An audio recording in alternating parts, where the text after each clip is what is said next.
Você já sentiu que sua vida precisava de uma pausa? Que seu coração busca por respostas, mas não sabe por onde começar? Caminho da Fé, Descobertas na Estrada da Alma. Não é apenas um livro, é uma jornada, uma história real de superação, fé e transformação que vai inspirar você a dar o próximo passo na sua vida. Descubra como desafios podem se transformar em lições e como cada momento pode ser uma oportunidade para se reconectar com o que realmente importa. Este livro é para quem busca mais do que histórias. Busca propósito, busca inspiração, busca a si mesmo. Disponível em e-book e na versão livro físico. Comece hoje sua jornada de transformação. Caminho da Fé. Descobertas na Estrada da Alma. O que você está esperando?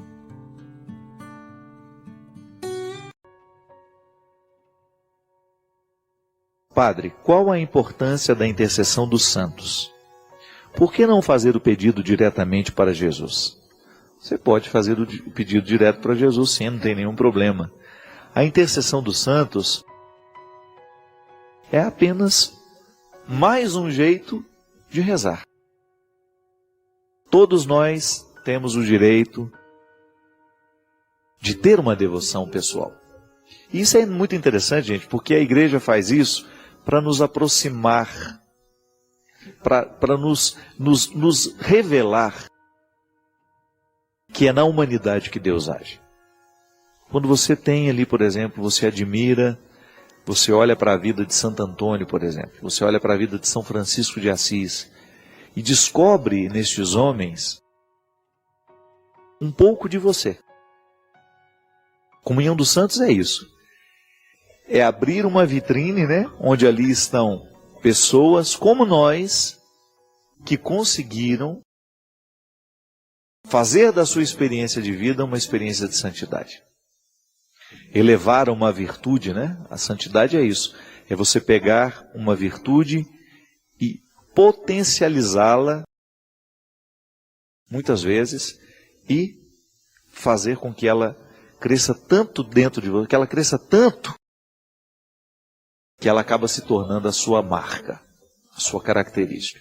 Por exemplo, São Francisco, o amor aos pobres. Ele viveu a simplicidade com tanto empenho, ele se aproximou dos miseráveis com tanto amor, com tanta misericórdia, que isso santificou. Então aí eu olho para São Francisco de Assis, identifico que ele era um homem muito rico, conheço a história dele, sei que ele tinha muitos bens, que ele tinha muitas possibilidades, que ele era um homem muito inteligente, e vejo ele fazer esse processo de aproximar-se da simplicidade e na simplicidade descobrir o sentido para a vida. Então muita gente que tem uma humanidade semelhante à de Francisco de Assis vai acreditar que a santidade para ela também é possível. Porque se ele conseguiu e eu sou parecido com ele, por que eu não posso conseguir também? Então a comunhão dos santos é uma aproximação que nós temos de pessoas que viveram os mesmos desafios que nós. E que, vivendo os desafios que lhes eram próprios, conseguiram alcançar a virtude que o santificou. Ah, mas eu tenho Jesus como meu exemplo. Tudo bem. Jesus é a nossa referência o tempo todo. Tanto é que nós só prestamos atenção em Francisco porque Francisco imitou Jesus. Eu não gosto da palavra imitou. Incorporou, poderemos dizer. Ele vivenciou tanto, ele foi tão cristão, ele foi tão parecido com Jesus, mas por ser humano, por ser limitado, em qual virtude ele pareceu muito com Jesus? Na simplicidade. E aí você tem então a possibilidade de participar deste mesmo mistério. De ser como Francisco, de olhar para Jesus e de radicalizar essa virtude, a simplicidade, na sua vida, para que você também possa encontrar nessa simplicidade o caminho da sua santidade. Francisco descobriu nele uma possibilidade.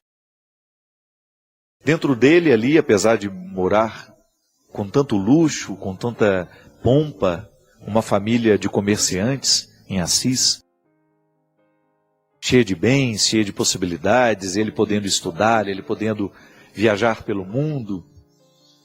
Ele descobre um caminho que vai levá-lo aonde?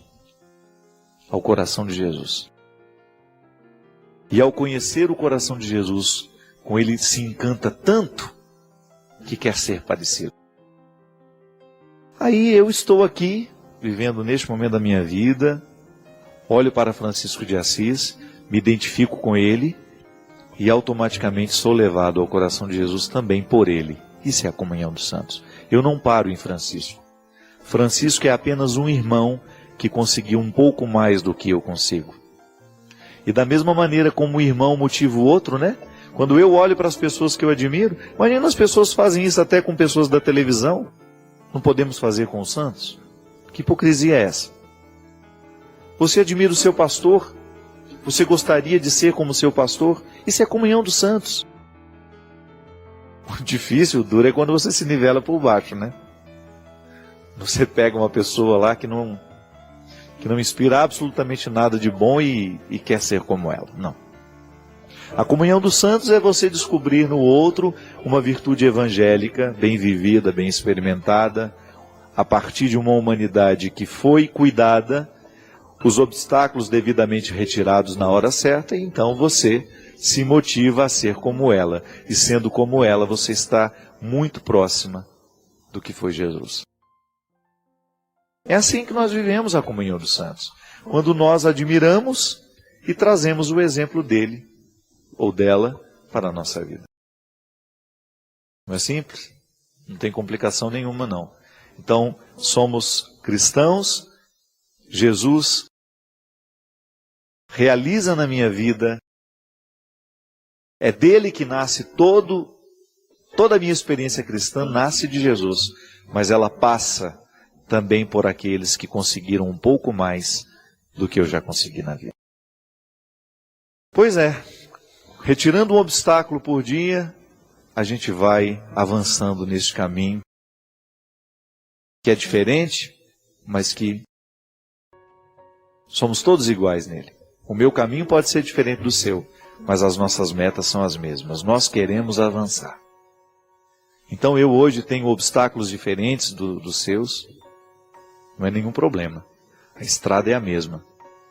E é por isso que eu acredito muito que as pessoas de bem, elas sempre se encontram num determinado momento da estrada, mesmo vivendo religiões diferentes. Quem persegue a bondade, quem persegue a verdade, em algum momento dessa estrada, vai encontrar. Estamos todos no mesmo caminho. Desejosos de fazer com que esses obstáculos sejam para nós apenas um instrumental que nos faça avançar. Para isso a gente vive. Para se fortalecer nessa luta e fortalecer aquele que está ao nosso lado. Para isso somos amigos, para isso somos irmãos, para isso vivemos a comunhão dos santos. Para que ninguém se sinta sozinho nesta luta. Para que você não fique aí desesperado com seus obstáculos, viu? Não, tem muita gente com tantos obstáculos ou até muito mais que você. Muitos santos, muita gente boa, muita gente que hoje é venerada, admirada, tinha obstáculos piores que os seus. Então, nada de desanimar. É fé em Deus, um pouco de esforço diariamente, e o caminho da nossa salvação estará sendo feito, sendo trilhado. É isso que eu desejo para nós. Que a nossa luta seja sempre muito honesta. Se você hoje percebe que Deus não está tendo a oportunidade de manifestar-se ao mundo através de você, converta-se. Tenha coragem de mudar na estrutura da sua vida tudo aquilo que possa dificultar esse Deus de estar presente através de você. Pense que Deus trabalha lá no seu trabalho através de você. Que Deus mora na sua casa através de você. Que Deus anda pela sua cidade através de você.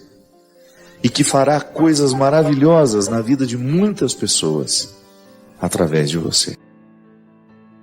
Porque o poder mágico de transformar, de tornar uma situação mais bonita, está inteiro colocado no seu coração. Vamos pedir que Ele abençoe o nosso propósito e nos fortaleça sempre mais. O Senhor esteja convosco. Desça sobre nós, sobre os nossos corações, a bênção e a proteção do céu, do Deus Todo-Poderoso, Pai, Filho e Espírito Santo. Amém. Padre Fábio, na oração do credo, antigamente os padres falavam que Cristo desceu ao inferno. Hoje se diz que Ele desceu à mansão dos... Gostaria de saber se existe realmente o inferno ou se é uma metáfora. Primeiro, querida, nesta oração do credo, há um detalhe interessante, que tudo o que nós cremos, no que diz respeito a Jesus, o Verbo encarnado, a cristologia, isto é, a parte da teologia que lida com as verdades de fé a respeito do Cristo, a respeito de Jesus, todas elas estão diretamente ligadas à antropologia, isto é, à realidade humana. Porque dentro da teologia, nós temos a antropologia teológica, né? Que é justamente a área que eu dava aula na faculdade. A antropologia, ela pensa o ser humano, mas por ser teológica, ela pensa à luz do Cristo, que é a referência para o humano. Então, ao dizer que Jesus desceu à mansão dos mortos, significa que Ele cumpriu todo o processo humano da encarnação. Então, toda realidade que é encarnada precisa morrer. Então, naturalmente, Cristo, Jesus, o Verbo encarnado, vive todas as etapas da vida humana. Ele cumpre na carne todo o processo que diz respeito a uma realidade que está encarnada, isto é, um ser vivo. Então, veja bem. Ao dizer que Jesus desceu à mansão dos mortos, significa que Ele experimentou a morte na sua expressão máxima. Porque o credo, na verdade, quando ele diz desceu à mansão dos mortos, é como se, dentro deste contexto de explicitação do que nós acreditamos, porque o credo é isso, né? Começando já falando da vida, né? Cuidar da saúde é a gente cuidar da vida. Eu acho interessante, minha gente, porque viver, desde quando nós entramos no processo da vida, de alguma maneira nós também começamos a morrer. Porque no avesso da vida, há sempre um processo de morte. À medida que a gente vai vivendo, nós vamos diminuindo a nossa experiência no tempo. Não é assim? Hoje nós já estamos um dia mais próximos da nossa morte. Mas que isso não seja um motivo de pessimismo nem de desespero para a gente, né? Mas é inegável. Hoje você está um dia mais próximo da sua morte. Pensar na vida assim com esses avessos é importante. Saber que hoje a gente viveu intensamente, mas no avesso deste viver intensamente já há um processo de morrer. Mesmo porque a gente sabe que depois dos 40, né, a gente vive um processo de declínio. Aquilo que você teve no ápice, a sua juventude, a sua força física, a sua disposição física, ela começa a ter processo de declínio depois dos 30, um pouco, depois ela acelera um pouquinho mais depois dos 40, a gente até brinca, né? Se você quer emagrecer, tem que aproveitar se você está antes dos 40, porque depois o metabolismo vai ficando mais lento. O que é o metabolismo? É o nosso funcionamento. A gente vai ficando mais lento à medida que a gente vai vivendo. O organismo vai pedindo calma. Mas viver intensamente é, antes de qualquer coisa, não limitar a nossa experiência de vida à nossa biologia. O corpo adoece, o corpo vai viver o seu processo de decadência natural, claro. Todo mundo vai envelhecer. Uns envelhecem um pouco melhor por causa das escolhas que fizeram, por causa da maneira como se cuidaram, né?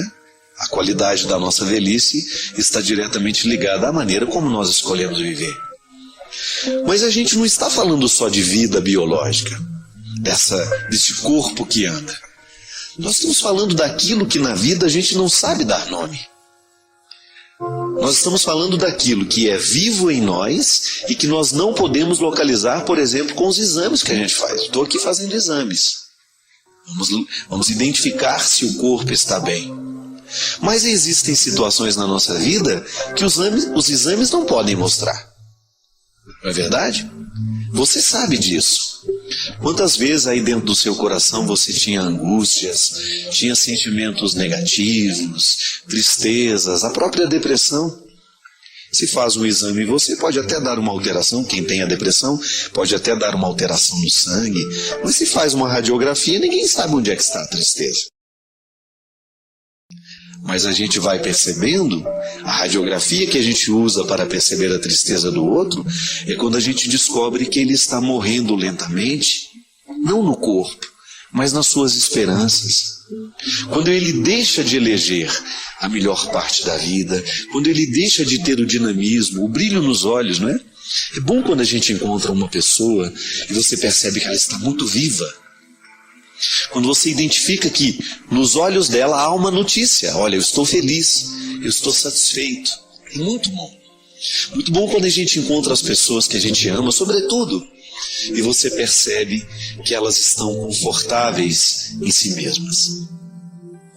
É muito bom, eu identifico muita felicidade com essa expressão, com essa metáfora, que eu acho bonita. Ser feliz é a gente estar confortável no próprio corpo. Mas a gente não limita essa experiência do corpo a ser apenas essa matéria. Não. A gente está satisfeito em viver como a gente está vivendo, em fazer o que a gente está fazendo, em estar onde a gente está. Essa felicidade que não é utópica.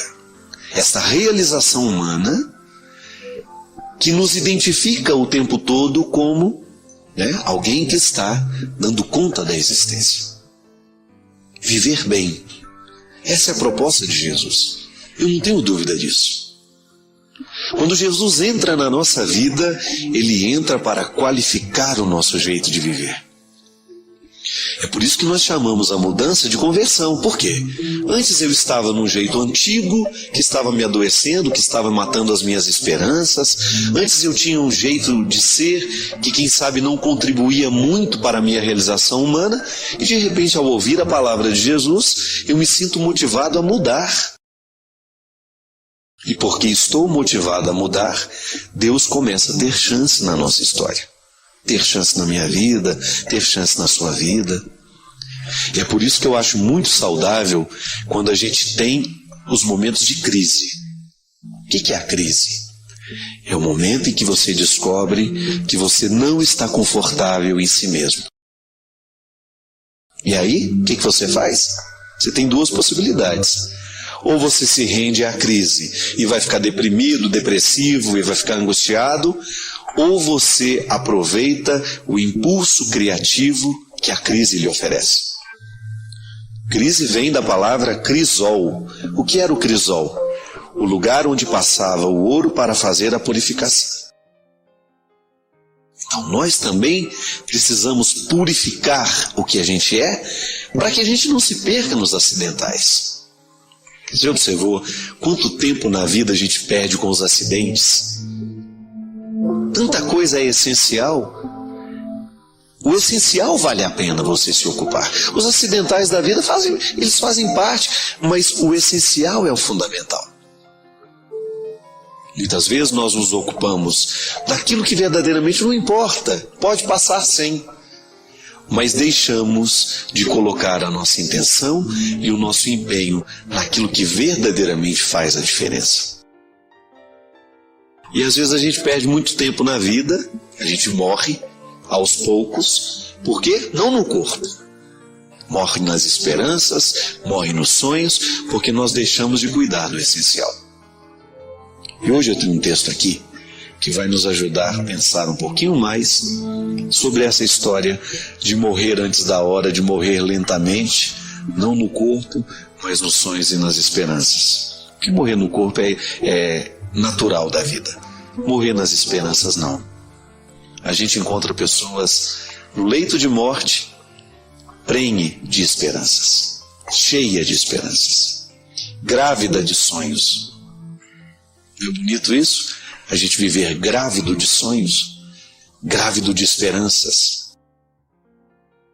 Tem até uma idade avançada, mas você olha para aquela pessoa, ela é portadora de uma vivacidade invejável, que às vezes numa pessoa de 18, 20 anos a gente não encontra. O que é isso?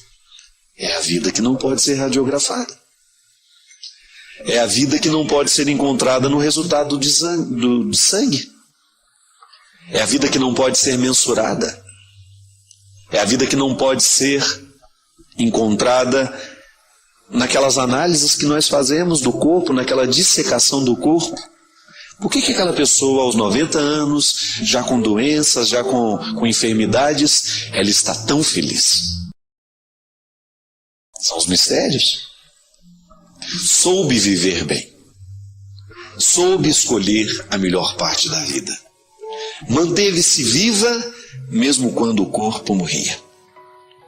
E é o que diz o texto. Morre lentamente quem não troca de ideias, quem não troca de discurso, quem não avança, quem evita as próprias contradições. Morre lentamente quem vira escravo do hábito, repetindo todos os dias o mesmo trajeto, as mesmas compras, os mesmos lugares. Quem não troca de marca, quem não arrisca vestir uma nova cor, quem não dá papo para quem não conhece. Morre lentamente quem faz da televisão seu guru e seu parceiro diário. Muitos não podem comprar um livro ou uma entrada de cinema, mas muitos podem, e ainda assim alienam-se diante de um tubo de imagens que traz informação e entretenimento, mas que não deveria, mesmo com apenas 14 polegadas, ocupar tanto espaço na nossa vida. Morre lentamente quem evita o amor, quem prefere o preto no branco, e os pingos nos is a um turbilhão de emoções indomáveis, justamente as que resgatam brilho nos olhos, sorrisos, soluços, coração aos tropeços, sentimentos. Morre lentamente quem não vira a mesa quando está infeliz no trabalho, quem não arrisca o certo pelo incerto atrás de um sonho, quem não se permite uma vez na vida fugir dos conselhos que muitas vezes nos amarram. Morre lentamente quem não viaja, quem não lê, quem não ouve música, quem não acha graça de si mesmo, quem não ri dos próprios defeitos. Morre lentamente quem destrói o seu amor próprio. Pode ser depressão, que é doença séria e requer ajuda profissional. Então fenece a cada dia quem não se deixa ajudar. Morre lentamente quem não trabalha, quem não estuda, e na maioria das vezes isso não é opção, e sim destino. Então o governo omisso pode matar lentamente uma boa parcela da população. Morre lentamente quem passa os dias queixando-se da má sorte ou da chuva incessante, desistindo de um projeto antes de iniciá-lo, não perguntando sobre um assunto que desconhece e não respondendo quando lhe indagam o que sabe. Morre muita gente lentamente, e esta é a morte mais ingrata e traiçoeira, pois quando ela se aproxima de verdade, aí já estamos muito destreinados para percorrer o pouco tempo restante. Que amanhã, portanto, demore muito para ser o nosso dia, já que não podemos evitar um final repentino, que ao menos evitemos a morte em suaves prestações. Repito, já que não podemos evitar um final repentino, que ao menos a gente evite a morte em suaves prestações.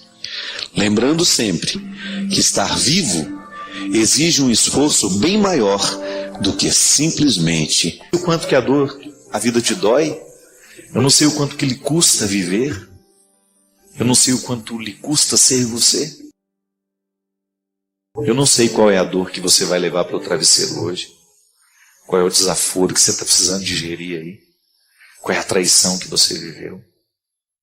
Qual a morte do filho que você ainda sente. O que você perdeu. Eu não sei. Eu não sei o quanto que a vida já te machucou. Quanto você já caiu. Quanto você já se esfolou. O quanto que você já foi prejudicado, o quanto que você já foi crucificado, O quanto você viu o seu sonho desmoronar? Quantos você já viu morrer? Quantos você viu partir? Eu não sei o que é que você guarda. Mas uma coisa é certa. Somos muito parecidos. Também eu coleciono uma série de fracassos. E todas as pessoas que eu encontrei pela minha vida, sobretudo as mais interessantes, colecionam fracassos. Só que não prestam atenção neles. Tem sempre um olhar voltado para o alto, que é a sabedoria que São Paulo nos pede. Volte o olhar para o alto. Oscar Wilde, um escritor inglês, muito pessimista com a vida. Muito pessimista. Mas também escreveu uma literatura extremamente aguçada, bem feita. Claro, com uma visão bastante pessimista do humano. Ele disse: estamos todos na lama. Não me lembro muito bem a frase.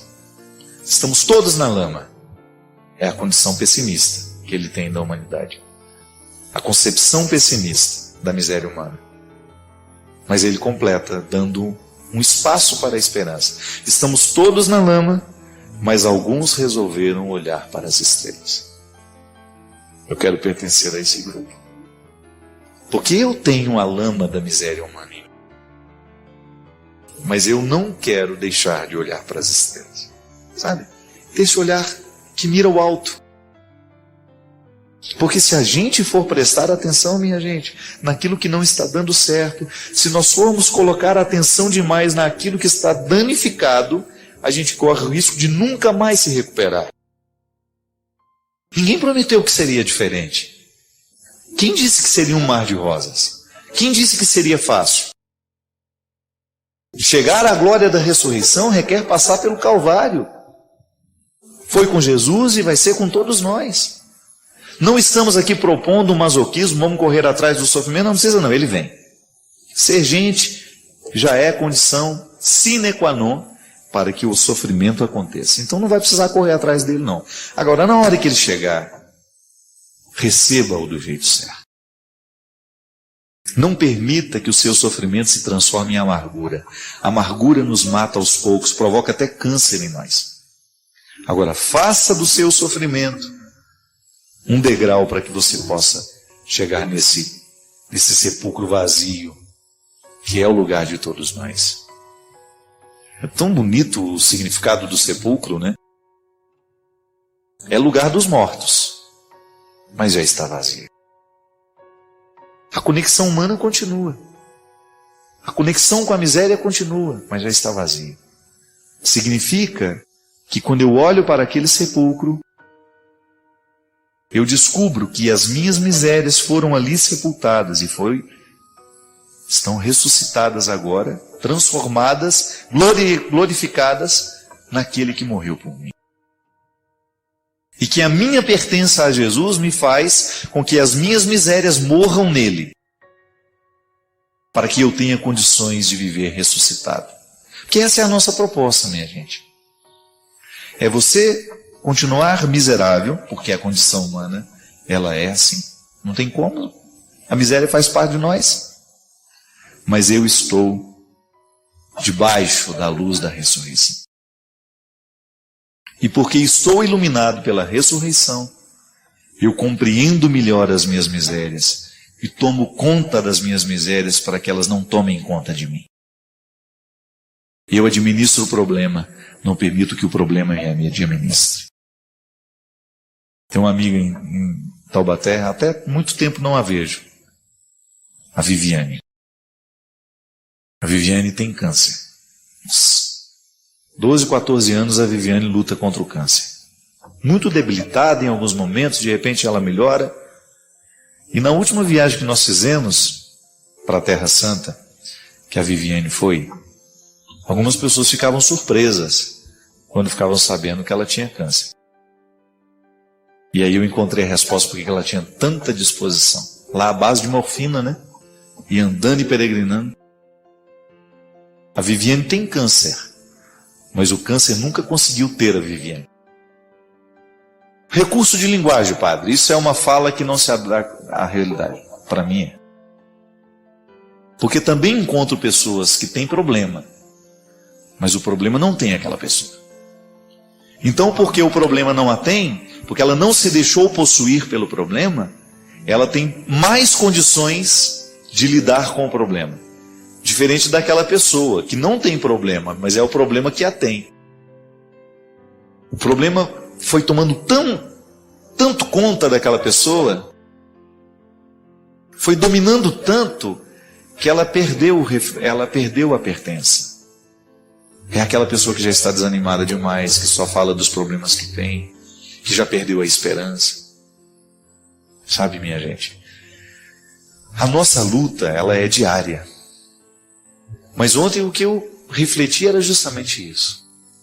Quando eu fiz questão de celebrar a missa às 11h15, na hora que eu nasci. 11h15 da manhã. Já nasci perto do almoço.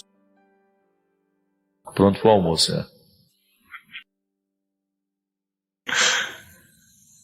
por isso que eu sou um bom prato, isso mesmo. Nasci na hora do almoço, nasci com fome. E o evangelho de ontem me chamou muita atenção. Porque, não sei se você participou da liturgia de ontem, é aquele evangelho em que Judas come o pão, molha no vinho, come, e logo em seguida ele traz Jesus. E eu fiz uma reflexão muito simples, ela nem é exegética, porque nunca ouvi um exegeta falar sobre isso. Durante o banquete, enquanto todos estavam com fome, Judas ainda era fiel. Na hora que matou a fome, que ele estava saciado, ele se encorajou para a traição. Mas sabe o que eu pedi a Deus ontem? Que eu fosse alguém que tivesse sempre fome. Que eu nunca me sentisse saciado. Porque se eu me sentir saciado, eu corro o risco de trair o que há de mais sagrado. Quero continuar com fome. Nem a faca, nem queijo. Eu quero é fome. Eu quero é continuar com a minha alma desejosa. Eu quero continuar sedento de vida. Não quero me sentir satisfeito. Porque eu tenho, claro, satisfação temporária, na medida certa. Eu não quero estar naquela sensação de que já alcancei tudo o que de mim eu poderia alcançar. Não. Eu quero sempre alimentar essa fome. A saciedade, ela corre o risco de nos colocar indispostos, né? Um para o outro. É igual um almoço. Quando você reúne, antes do almoço, todo mundo conversa e todo mundo fala. À medida que as pessoas vão comendo, vão se alimentando, elas vão ficando pesadas, né? Depois você fica incapaz de dar um recado se você precisar, porque o alimento pesou. Então a fome tem um significado interessante. Ela nos dá uma disposição para ir atrás do alimento. É isso que eu quero. Fazer da minha vida uma experiência constante de fome. Desejar ardentemente viver. E nunca sentir que a satisfação encontrada é o ponto final das minhas procuras e das minhas buscas. Alimentar a fome pode parecer contraditório. Alimentar o nosso desejo pela vida. E quando a gente está com esse desejo de viver, ser capaz de passar pelos calvários diários para que a nossa ressurreição aconteça. Bem, Padre Fábio, eu tenho muita dificuldade para assumir uma postura equilibrada. Meus afetos estão cada vez mais desordenados e isso tem afetado as minhas relações de trabalho e também de família. Isso é uma característica dos nossos dias, Padre, pois vejo muita gente vivendo da mesma forma. Uma amiga sugeriu que eu seria bipolar, mas eu não acredito nisso. Não me sinto bipolar. O que sinto é realmente uma falta de equilíbrio nos meus afetos. Marta, realmente o equilíbrio é sempre o caminho mais difícil, né?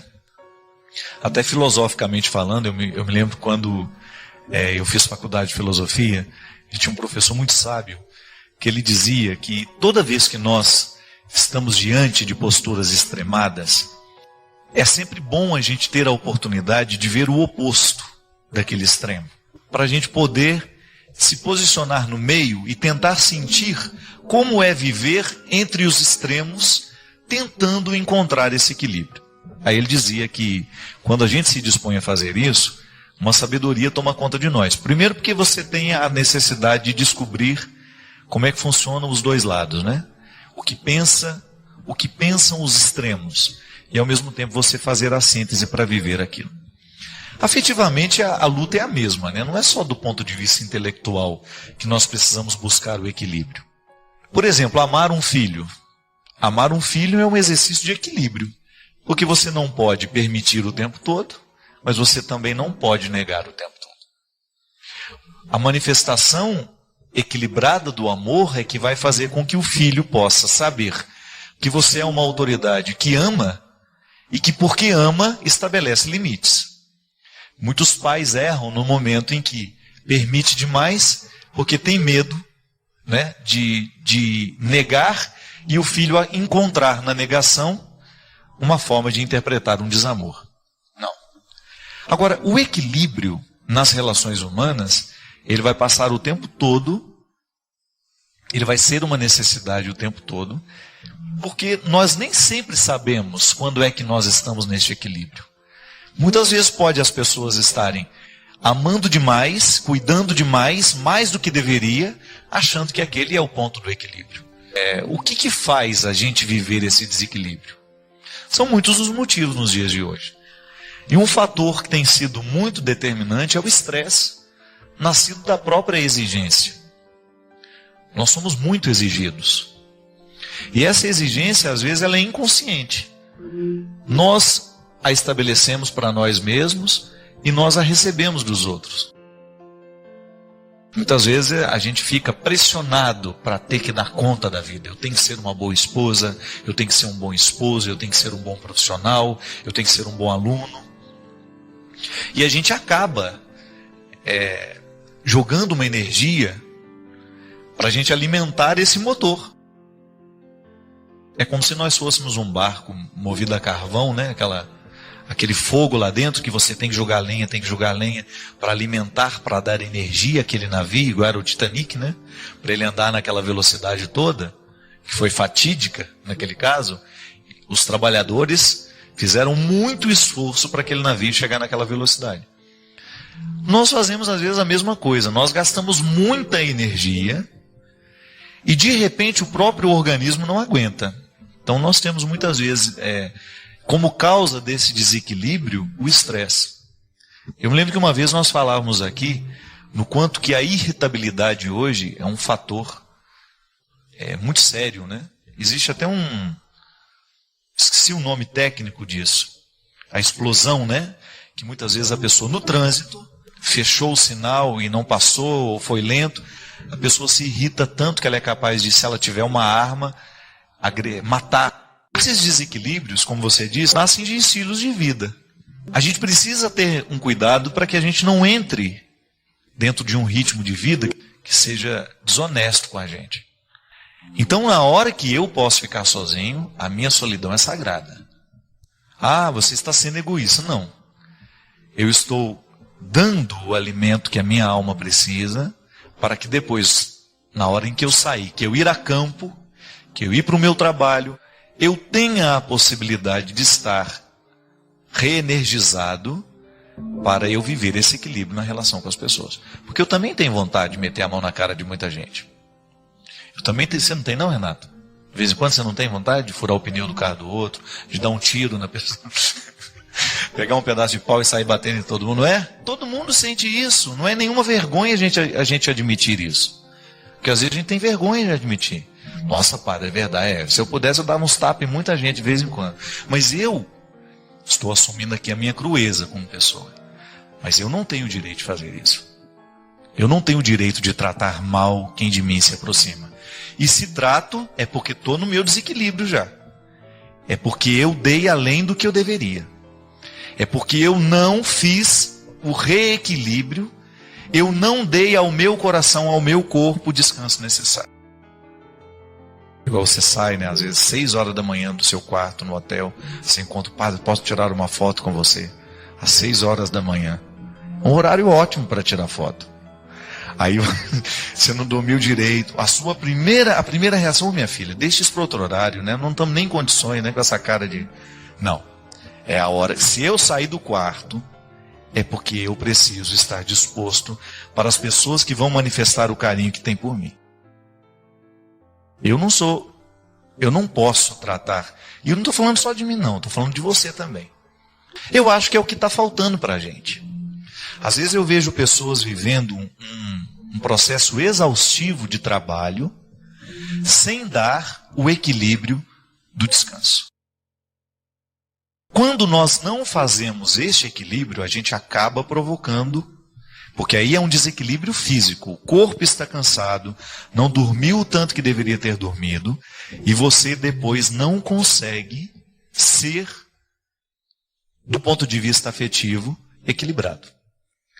Feliz demais, triste demais, próximo demais, distante demais. Tudo isso aqui pode ser sinônimo, pode ser resultado de um corpo que está cansado. Minha gente, você já me escutou falar muitas vezes aqui, da necessidade de nós termos uma atividade física. Ah, padre, mas eu não tenho tempo. Precisamos arrumar uma forma, ainda que sejam uns 10, 15, 20 minutos, de ter um momento pessoal. A reflexão ajuda muito a gente. A oração, é engraçado, né? O que os indianos, os orientais, o yoga, o que é o yoga para os orientais? É o momento da voltar o equilíbrio da energia. A oração na vida cristã é a mesma coisa. Você não pode fazer da sua oração um momento de cansaço, né? Para aumentar o cansaço. Embora às vezes a gente vai na missa, a gente sai cansado. Mas não deveria ser assim. O meu momento de oração, ele tem que ser para me dar este equilíbrio. Por isso que eu gosto quanto mais silencioso o ambiente, se você puder na sua casa, antes de você dormir, fazer a sua reflexão num espaço que seja silencioso. Muito embora a vida esteja cada vez mais ruidosa, né? Eu fico impressionado de ver, as cidades não dormem, gente. Tenha a oportunidade, Marta, de chegar na sua casa. Primeiro, faça uma análise do seu estilo de vida. Será que você está se dando este espaço de solidão tão necessário? Será que você está buscando este equilíbrio entre trabalho e lazer? Não precisa ser luxuoso não, viu, minha gente? Eu tenho chegado cada vez mais à conclusão que o maior luxo que nós podemos experimentar nessa vida é, às vezes, o direito de você ficar sozinho. Tem nada mais luxuoso do que isso, né? De você poder se recolher num lugar sem que os outros fiquem gritando, te pedindo, te implorando. Você ser respeitado, isso é luxuoso demais. O outro respeitar o seu espaço. Você ter o direito de viver o seu cultivo pessoal. Isso é muito luxuoso. Porque às vezes você encontra pessoas que têm muito dinheiro, têm muita posse, têm lugares maravilhosos por onde ela possa ir e viver e descansar, mas ela já não tem mais nem esse direito. Então, luxo mesmo, no fundo, o que conta é a possibilidade que nós temos de viver esse sossego. Eu, por exemplo, no meu estilo de vida que eu tenho analisado, sempre gosto de falar a partir de mim, eu tinha uma mania de ligar a televisão toda hora que entrava em casa. Tenho mudado esse hábito. E tenho feito de tudo para que lá em casa, na hora da nossa refeição, ou no momento em que a gente está conversando, a televisão não esteja provocando ruídos que venham nos cansar também. Eu tenho a graça de viver numa região, num lugar onde eu tenho poucos ruídos urbanos. Mas eu enfrento eles o tempo todo, porque a minha vida é andar por esse país, né? Como diz na música que eu canto. Então, na hora em que eu preciso, que eu sinto que o organismo está necessitado do equilíbrio, eu não penso duas vezes. Eu vou buscar o meu refúgio, onde eu sei que as pessoas vão me tratar como gente, em que as pessoas vão me tratar com espontaneidade, com naturalidade. Talvez seja isso, Marta. Talvez a gente esteja cheio de obrigações. Você sabe que hoje eu estava conversando em casa e a gente estava num assunto de um acontecimento que envolve uma pessoa que nós amamos muito, uma dificuldade, um sofrimento que atravessou, uma perda. E eu estava falando justamente disso, de como é importante, de como faz diferença na nossa vida, quando nós, mesmo quando estamos sofridos, mesmo quando nós estamos machucados pelos acontecimentos, que a gente não permita que venha se instaurar dentro de nós o espírito de vítima. Porque o espírito de vítima, aquele que nos condiciona assim de pensar, ai, coitadinho de mim, eu não merecia isso que me aconteceu. Esse espírito, ele é muito diabólico dentro de nós, porque ele quebra a nossa capacidade de recuperação. Toda vez que eu acho que a vida foi injusta comigo, toda vez que eu fico pensando que a vida está me devendo alguma coisa, eu naturalmente paraliso as minhas forças e tudo aquilo que possa me levar a ir adiante. E às vezes nós somos muito cruéis com a gente assim. Alimentamos por anos e anos e anos, sem perceber que estamos alimentando esse espírito de vítima. A vida não nos deve nada, não. A vida é sempre bonita se a gente percebê-la assim. Se a gente tiver a disposição de lançar os nossos olhos para aquilo que ainda resta. Tá bom, perdemos. E o que nós podemos fazer para recuperar até um pouco mais do que aquilo que perdemos? Às vezes, em algumas situações que nós achamos que foi perda, foi livramento. Porque antes eu ficava muito irritado, sabe? Com qualquer coisa assim, às vezes me dava uma irritação de um voo que deu errado. Hoje não. Eu tenho tentado substituir a lógica do que me irritava para isso. Então tá bom, não foi, é porque não era para eu ir. Então eu vou aproveitar esse momento que eu tenho aqui e perceber o que deste momento eu posso extrair de bom. E quando a gente começa a abandonar esse espírito que às vezes é diabólico, por que é diabólico? Porque quebra dentro de nós a harmonia. Então eu tenho muitas vezes sentimentos diabólicos. Se eu fico olhando para a minha vida e me acho um pobrezinho, que foi vítima, coitadinho de mim, essa autopiedade, isso é diabólico. É um sentimento diabólico. Eu tenho mais é que arregaçar as mangas e ir atrás do que eu posso fazer ainda. E até mesmo reconhecer a parte que me cabe naquilo que não dá certo. Porque às vezes é uma sequência de erros. Deu errado aqui, deu errado ali. E eu não tenho a coragem de começar a olhar para o jeito como eu tenho feito as coisas. Às vezes é uma desarmonia que antecede todos os outros erros. Uma harmonia com a qual muitas vezes uma desarmonia com a qual muitas vezes eu estou acostumado. E já não percebo mais os efeitos dela em mim. Então, uma boa forma que a gente tem de curar o nosso comportamento, aquilo que muitas vezes é determinante em nós, o nosso jeito de ser, eu preciso curar o meu jeito de ser. É eu percebendo a beleza da vida. Sim, a vida é bonita. Livrar-me do vitimismo e ir à luta. Ir buscar a parte que me cabe. Há tanto que se viver, minha gente. Passe no hospital e você vai ver. Quando a pessoa enfrenta o limite, a doença é assim, né? Ela nos retira todos os excessos. A gente fica muito de verdade. Encontre uma pessoa que está vivendo a indigência que a doença mostra e você vai ver um ser humano de verdade. Porque às vezes, quando nós estamos muito saudáveis, muito cheios de oportunidades, nós nos escondemos, nós fingimos. Agora, a doença não, ela arranca tudo de nós. Arranca tudo o que pode parecer um esconderijo para nós. Tudo que pode funcionar como um esconderijo. Aliás, eu fico identificando como, quando a pessoa vive o amadurecimento, como ela vai dispensando esses esconderijos ao longo da vida. E como é bom conviver com essas pessoas que já não estão mais necessitadas dos esconderijos. A maturidade faz isso com a gente vai dispensando os esconderijos que antes eram tão fundamentais para a gente dar conta de ser quem a gente quer ser. E aí o próprio movimento do tempo vai fazendo com que fique ao nosso lado quem de fato se interessou por nós, e não pelas nossas cascas. Porque o sucesso é uma casca. Às vezes a pessoa se aproxima de você porque sabe que você é uma pessoa que deu certo na sua área, então é bom aparecer ao seu lado, é bom tirar uma foto com você, é bom demonstrar aos outros que ela é sua íntima, que ela é sua amiga.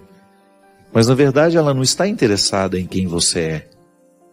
Ela está interessada na casca que você tem, que ajuda ela a ter uma outra casca, que possa ser interessante. Hoje nós vivemos nessa época, né?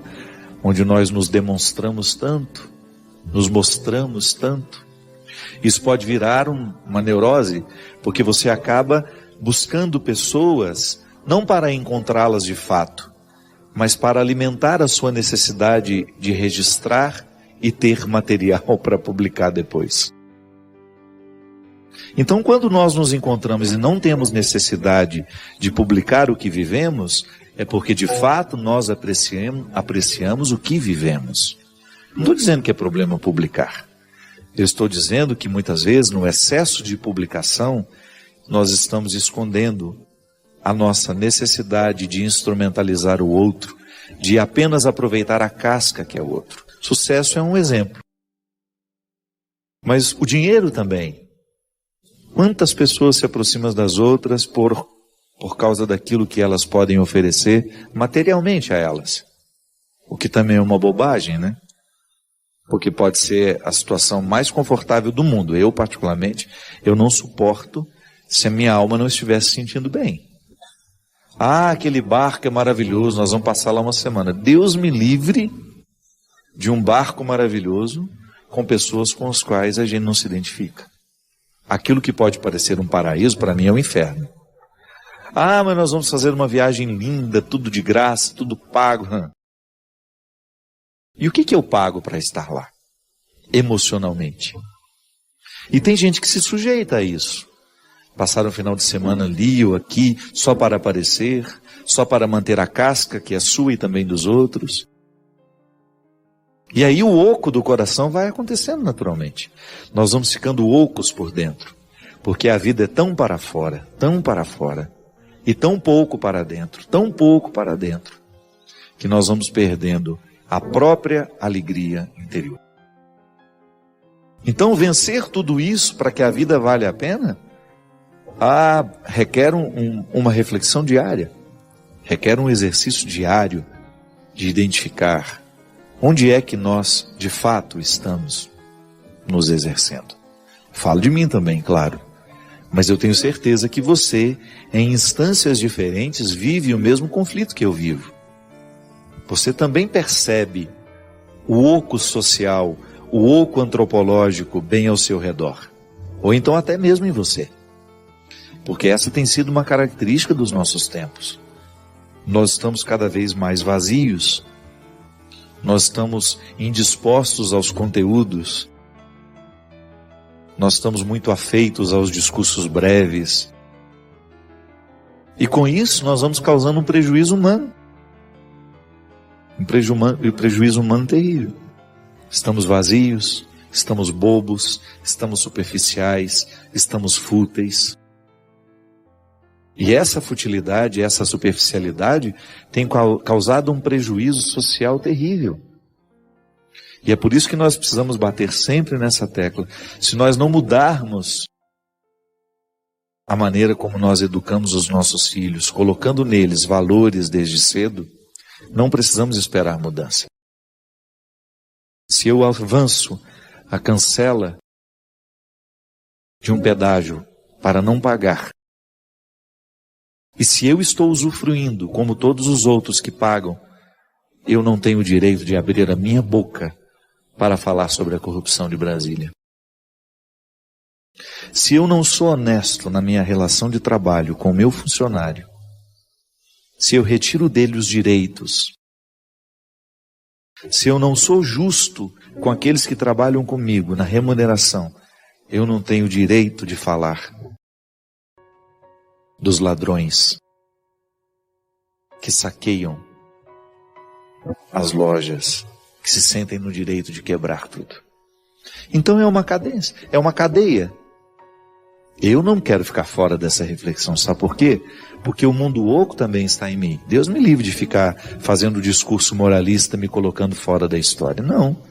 Eu também tenho de administrar diariamente os perigos da futilidade. Ou você acha que eu estou imune? Não estou, não. Reflito o tempo todo na maneira como eu escolho ser quem eu sou. Ser quem eu posso ser.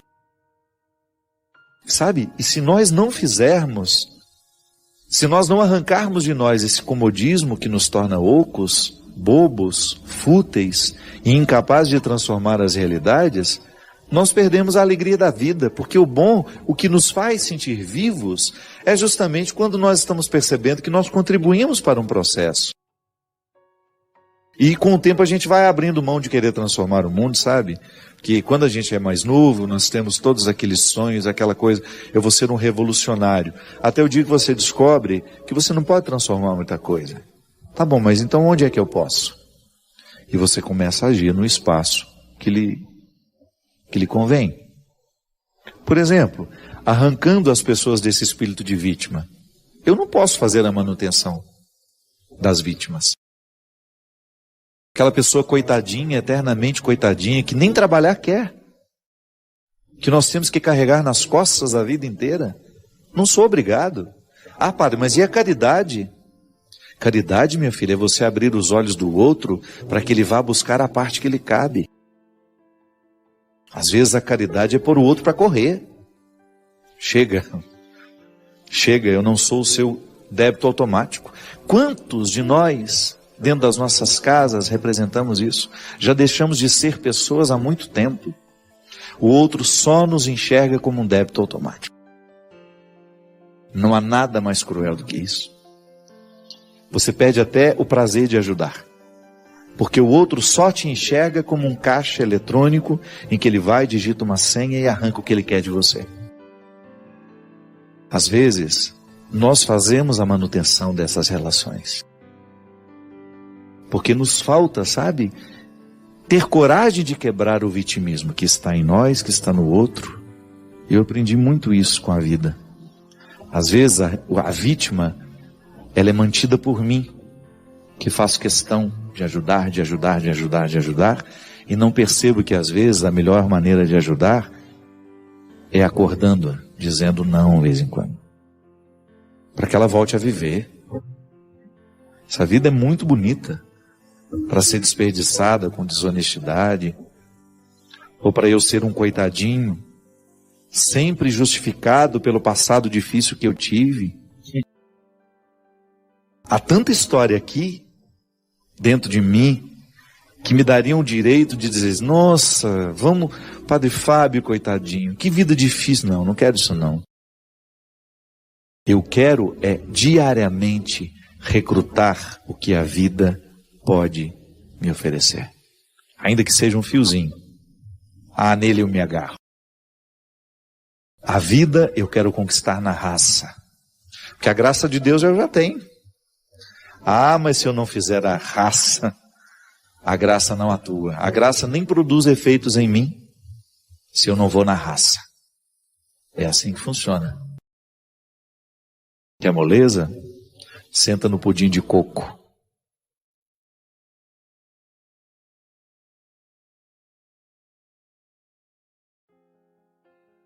Quantos de nós precisamos aqui viver neste momento, agora quem sabe, sair deste sofrimento que não tem nenhuma redenção nele? Sofremos por sofrer, vivemos por viver, a gente vai vivendo pela metade. A gente vai vivendo como se fôssemos vamos fazendo da vida apenas uma experiência de metade.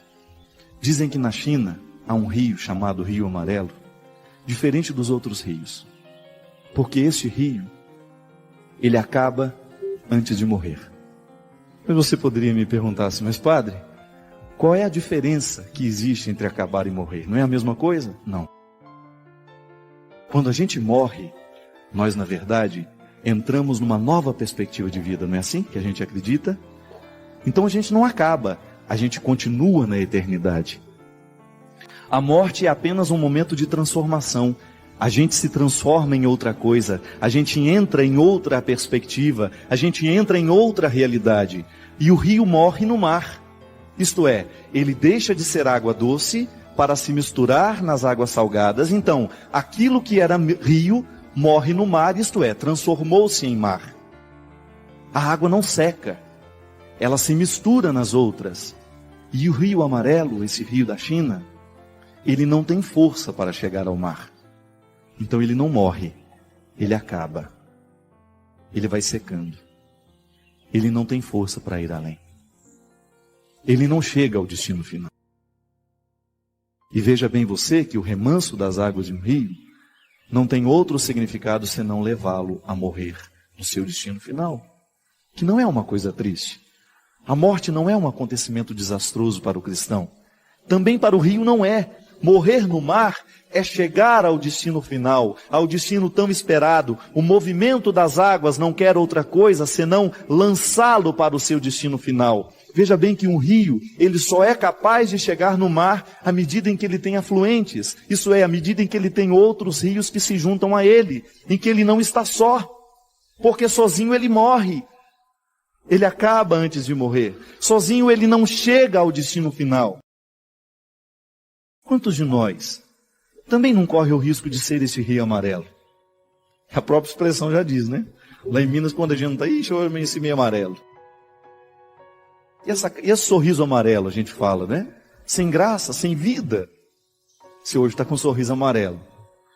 Isso é, está um sorriso que está acabando. Ele nem começa, já acaba. Parece que só sorri por, né? Já acabou. Agora, o sorriso, quando ele é de fato, ele morre na alegria. Ele pode até terminar, mas ele não acabou. Ele morreu, isto é, transformou-se, iluminou os olhos. O sorriso de fato, o sorriso de verdade, é aquele que ilumina os seus olhos. Você percebe quando o sorriso é mentiroso, é quando ele é só na boca, aí ele é amarelo. Agora, quando o sorriso é capaz de ultrapassar os limites da boca, ele ilumina os seus olhos. E aí você nem precisa ficar com os dentes reganhados. A gente olha em você e a gente já percebe que há um sorriso nos seus olhos. Uma palavra a gente pode entender errado. Agora você nunca poderá me dizer, Padre Fábio, eu não entendi o jeito como você me olhou. Porque o olhar dispensa as palavras. Quando a gente olha, não é preciso dizer nada. Um olhar não engana. Um sorriso sim. Uma palavra sim. Não há equívoco nos olhares. E por isso, o olhar talvez seja a linguagem dos silenciosos. Daqueles que não precisam dizer muito para comunicar. Você, quando olha para o seu filho, você sabe muito bem o que você está dizendo. Quando você olha para o seu filho, você consegue reconhecer nele o que ele está lhe dizendo. Um único olhar, no meio de tantas vozes que condenavam, se torna capaz de reerguer, de levantar-se. Um único olhar é capaz de reerguer alguém que está caído. Eu gostaria muito, do fundo do meu coração, que hoje esse olhar de Jesus pudesse nos encontrar também. Quem sabe para a gente ter coragem de levantar e não acabar. Quem sabe para uma nova esperança tomar conta do nosso coração, para que a gente seja capaz de esperar a morte, que é justamente o momento da nossa transformação. Porque sabendo viver, nós certamente saberemos morrer. Hoje é o tempo. Hoje é a vida. A vida não foi ontem. O que foi ontem já não tem mais poder de decisão sobre nós. Pode até nos influenciar, mas não é decisivo mais, porque já foi, já acabou. Agora, hoje é o dia de ser olhado. Hoje é o dia de descobrir que ainda tem jeito. Hoje é o dia de decidir-se. De quem sabe buscar um afluente. Se você hoje é um rio que está muito sem água, se hoje você não tem muita água para chegar no destino final, busque os afluentes. Só podemos chegar ao final se a gente tem afluentes. Se Deus está ajudando aí através de outros, se outras pessoas estão entrando na nossa história, se a gente se segura no outro, de fato, com responsabilidade, não para apontar o que foi de errado. Há quantos filhos, há quantos casamentos acabando, feito o rio amarelo? Sabe por quê? Porque falta água para fazer levar até o final. E águas são palavras que vão nos ajudando a vencer aos poucos, que vão nos ajudando a superar os obstáculos. Águas são palavras que muitas vezes são dadas e entregues sem nenhuma frase na boca, mas com olhares que nos animam a vencer o primeiro momento da história. Bem-aventurados hoje aqueles que são capazes de buscar os seus afluentes, de buscar uma boa influência na vida, de superar este momento de dor, de superar esse momento de tristeza e de descobrir que nisso já há uma felicidade. Que hoje a vida pode ser nova para nós. Que hoje a vida pode acontecer de maneira bonita na nossa história. Porque Jesus está aqui. Jesus é a certeza de que nós ainda temos solução. Eu sei que muitas vezes a gente desiste da gente mesmo, né? Eu sei que muitas vezes a gente olha para ele e não tem jeito, não. Esse bico está caído demais. Então não tem problema. Nasce outro. É só ter coragem de arrancá-lo. É melhor ser uma águia sem bico, mas sabendo que um outro está crescendo, de que ser uma águia com um bico que é grande, mas que não serve para nada. Se tem uma coisa que é difícil na vida, é a gente experimentar a misericórdia pelo lado dos fracos. Experimentar a misericórdia pelo lado dos fortes é ótimo. É muito bom dar conselho, é muito bom dar dinheiro para quem é pobre, é muito bom ajudar quem precisa. Isso é maravilhoso, é quase uma vaidade ser misericordioso. Quero ver é a gente descobrir a graça e a alegria de de viver a misericórdia pelo lado do fraco. Quando eu tenho que assumir aqui nessa história, eu sou necessitado. É vergonhoso muitas vezes a gente abrir o coração e dizer: hoje quem precisa de ajuda sou eu, porque eu estou acabando. As minhas garras já não servem para nada senão para machucar.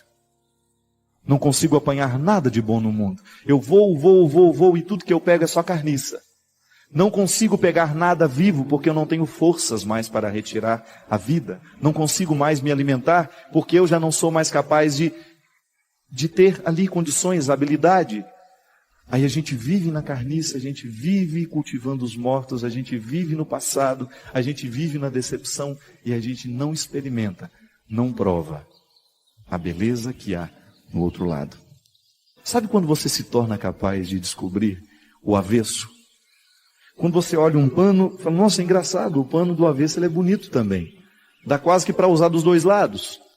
Só que você precisa ver e descobrir a graça de olhar o avesso. Olhar a sua tristeza, por exemplo, do avesso.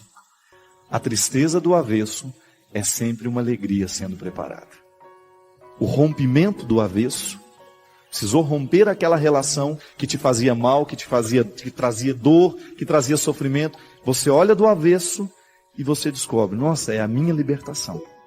O sofrimento do rompimento é a minha libertação. Namorados e namoradas que estão aí se machucando há anos e anos e anos e não têm coragem de romper, não têm coragem de acabar. Amizades que às vezes estão nos destruindo, vícios que estão nos destruindo. Olha do avesso o sofrimento do rompimento e você descobre a sua libertação. Veja a humilhação pelo lado do avesso e você descobre a virtude. E aí sim, a gente vai se tornando sábios, porque a gente descobre que há um jeito diferente de enxergar o mundo. Há um jeito diferente de ver aquela mesma história, só que agora com os óculos de Jesus. Antes era desesperador, agora não, porque a gente olha com os óculos de Jesus. Antes era impossível amar aquela pessoa e agora, emprestando o coração de Jesus, se torna mais fácil. Antes era impossível perdoar, mas agora, emprestando o coração de Jesus, se torna mais fácil. Porque o coração de Jesus vai me mexendo, vai me transformando e eu vou me tornando diferente. Porque a transformação vai chegando em mim. Está enxergando mal? Não está sabendo ver a alegria na tristeza? Não está sabendo ver a vitória no treino, no sofrimento daqueles 5 minutos? Peça a Deus os óculos dele. Mas eu te achava tão feio antes. Engraçado, eu não suportava aquele seu jeito de falar. Agora com os óculos de Jesus eu te vejo diferente. Eu te via com tanto preconceito, meu Deus do céu. Eu te achava um homem vulgar. De repente eu coloco os olhos de Jesus e te enxergo de um jeito diferente. Eu não tinha a menor paciência com você. E agora, com os óculos de Jesus, eu te vejo de um jeito tão... Parece que mudou. E às vezes está do mesmo jeito. O que mudou foi o seu jeito de enxergar. Olhe para suas mãos. Mãos que tantas vezes trabalharam e mãos que tantas vezes ficaram paradas sem fazer nada. Essa é a nossa vida. E pense que nessas mãos Deus resolveu colocar a sua felicidade. O presente está aí, só que está embrulhado. É preciso ter coragem de abrir o pacote. E dentro dessa caixa, Deus colocou um par de óculos. Esse é o seu presente. Para que você coloque hoje e possa enxergar um mundo diferente.